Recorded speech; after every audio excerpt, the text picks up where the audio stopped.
U.S. Congress and the Congress making a decision. But nevertheless, they just go and they do these things believing that it will be ignored. And it has been ignored for a long time. So much of what we have been doing, the spending, the money, and the running up of the debt, the violations of civil liberties and the involvement overseas, it's been ignored because we have been a super wealthy country. And all we have done, and so often, is we have way too much compromising in Washington. We have compromising between the right and the left and the conservatives and liberals, and they come together and they agree to keep spending more money. I'll spend money on your projects, you spend money on my project.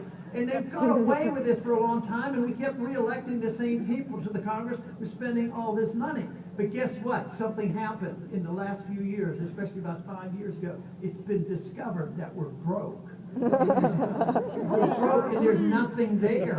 And therefore the arguments and the tenacity that they're fighting over this shrinking pie, a pie that's practically gone, is never ending. They can't solve the problem because all they're going to do is fight over it. They will not entertain the thought that maybe government is out of control. Maybe we need to rein in the government and allow the people to keep the fruits of their labor and not have to turn it over to the government.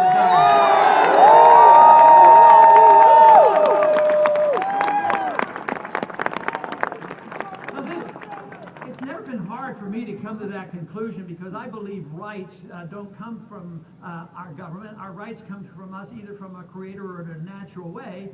So if we have our lives as a gift to us, and we have our liberties as a gift, why wouldn't it be natural to think that if it's our life and our own liberty, why shouldn't we be able to keep the fruits of our labor? That's right.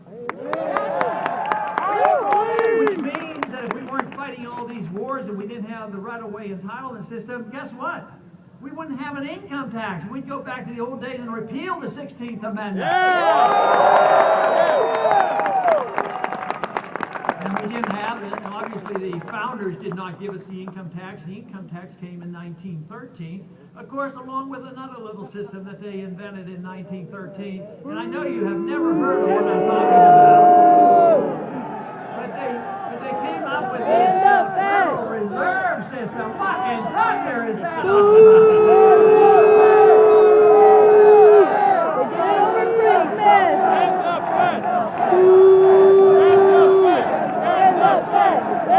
Fed. Well, that sounds like a very good idea. Let's do that. We'll celebrate next year after we win the election, of course.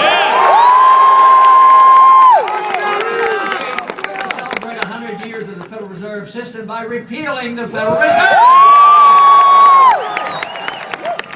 But the very least that we have to do is get an audit of the Fed, find out what they're doing. You know, Congress spends a lot of money. They're up into the trillions, but most of the time it's just meager hundreds of billions. But the Fed is involved in many trillions of dollars. They were involved with churning $15 trillion in the bailout. Of course, it was to help the people, help the people that were losing their mortgages, because they had this incentive to always make sure everybody had a free house and qualified for a mortgage. Of course, during that time, who was making all the money? Fannie Mae and Freddie Mac and executives at big banks and Goldman Sachs. When the crisis hit, those who were going to get hurt, they came screaming to the Republicans and the Democrats, and they said, hey, there's going to be a depression, come and bail us out, we're too big to fail. And guess what? The Congress did, as well as the Federal Reserve. They bailed out those who made a lot of money during the financial time when there was a financial bubble. And guess what? Those programs were designed to help the people and help the middle class and help the poor. They lost their jobs and they lost their houses. So it doesn't work. And this is what people are starting to realize. Not only is the Treasury bare, but the entitlement system doesn't work, and spreading our goodness around the world doesn't work. So now we have a system that is destined to change. The big question before us is, what's it going to change to? Are we going to accept more authoritarianism and tyranny, or are we going to accept the cause of liberty and return those freedoms to the American people?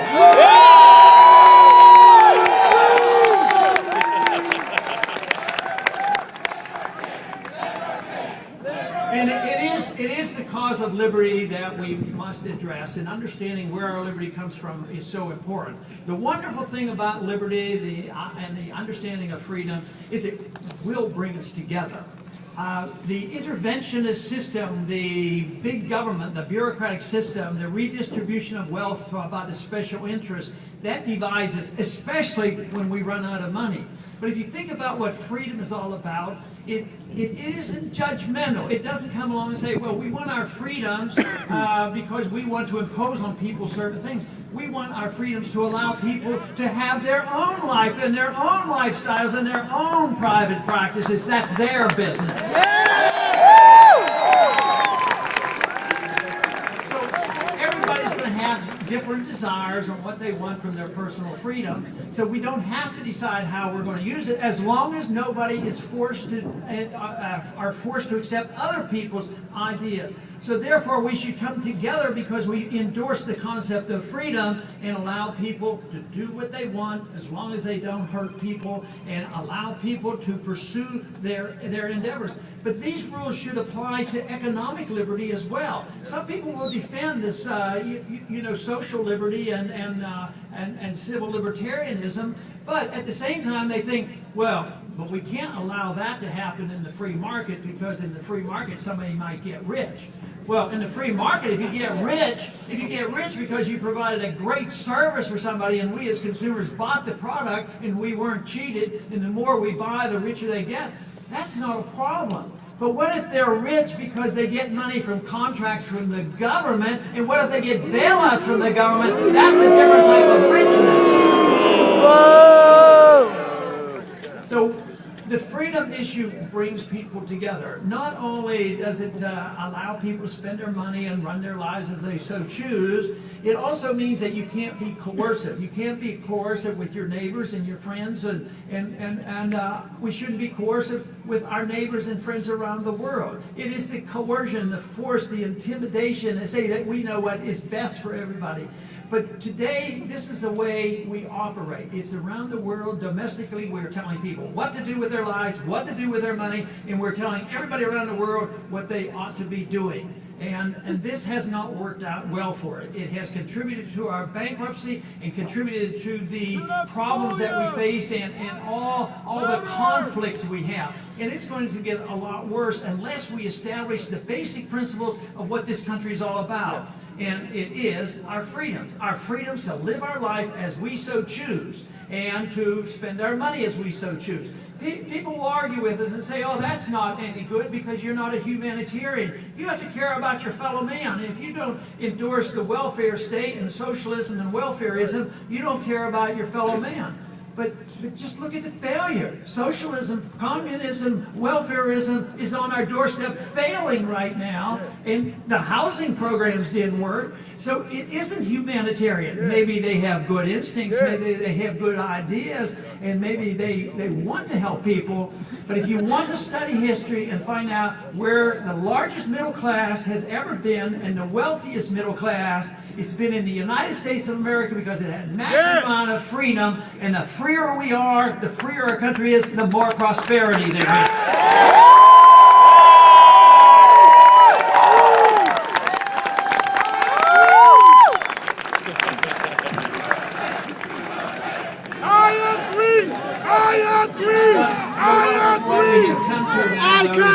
The middle class is shrinking, and the middle class is much poorer, and we can't solve the problems by doing more of the same thing. We can't solve the problem of a crisis that came on by too much spending, too much borrowing, too many regulations, and too much taxes, and too much printing press money.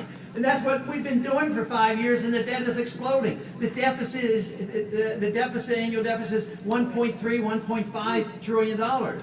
So we have the fiscal conservatives offer their budget. This is a wonderful solution to spending too much money. And when are they going to balance the budget?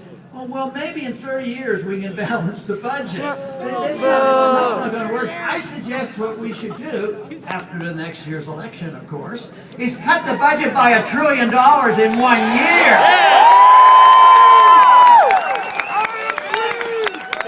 And we'll start by stopping the wars and bringing our troops home and have them spend their money here at home.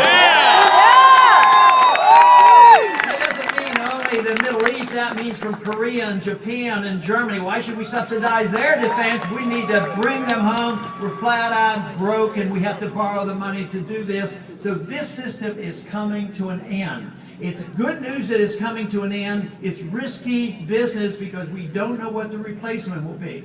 But from my viewpoint of having traveled around the country, going to numerous campuses and talking to young people, let me tell you, I'm encouraged. I love what you people are thinking about.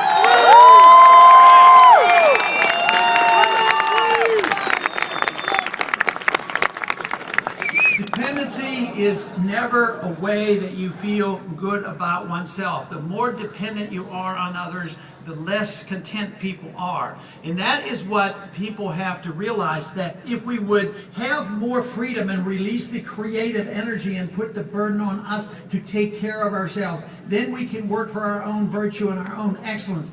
This is what gives people personal satisfaction. It is not being taken care of by somebody else and eventually having that ripped away. We cannot depend on others to always provide. It's been wonderful to think about, you know, the Medicare system. Everybody should have good medical care, obviously. But is it going to be provided through the government? Just think, Medicare's broke. There's no money there. And the only way we can continue to even work our way out of this is we have to save a lot of money elsewhere. So my suggestion in cutting this $1 trillion is obviously to cut essentially everything from overseas and cut some departments that we don't need and try to tie people over that we have taught to be so dependent on child health care and Social Security. But right now, what we're doing is we're still spending, running up the debt and printing the money, and now we're just seeing the beginning of the end of the dollar because the prices are starting to go up. You cannot keep printing money forever and think that the world will always accept the dollar. Right now, there are plans being laid for the replacement of the dollars. Other countries have suggested this should be done, and they have met their fate because Saddam Hussein wanted to replace the dollar. And also in Libya, Gaddafi wanted to replace the dollar. Right now, Iran would like to replace the dollar, and they get into trouble for this. But we're the ones that will be in trouble because economic law will dictate to us that they will not always accept our dollars just by printing them. Right now, there is way too much trust in the dollar. Therefore, what we have to do is restore the understanding and restore the principle of sound money, and that is the reason we don't need a Federal Reserve and we need commodity money such as gold and silver as the Constitution dictates.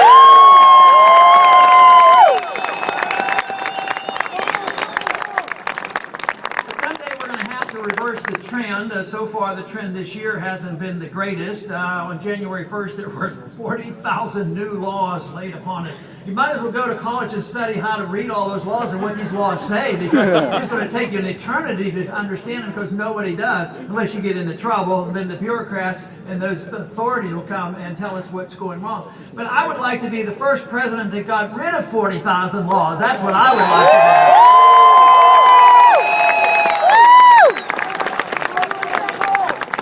I would like to see the day where the Federal Register actually shrinks rather than it totally expands all the time, because it's just too difficult to keep that up. But I'd also like to restore the principles of a free society where, and it might not be important to everybody, but maybe a few people would care. I'd like to see the day when you actually have the freedom to drink raw milk if you want to.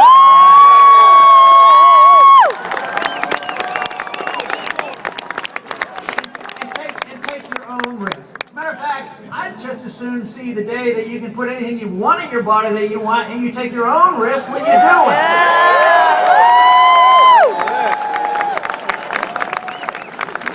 You know, there's an interesting issue dealing with medical marijuana. It's a great issue for me to want to bring left and right together. You know, the people from the right, you know, use the word states' rights, and that's a bad word. That's politically incorrect. They say that's not nice to say, you know, states' rights, and it means something else. But just think about it. If you had states' rights in California, it wouldn't have the feds bugging you and coming in here and invading and telling you what you can do with your own body.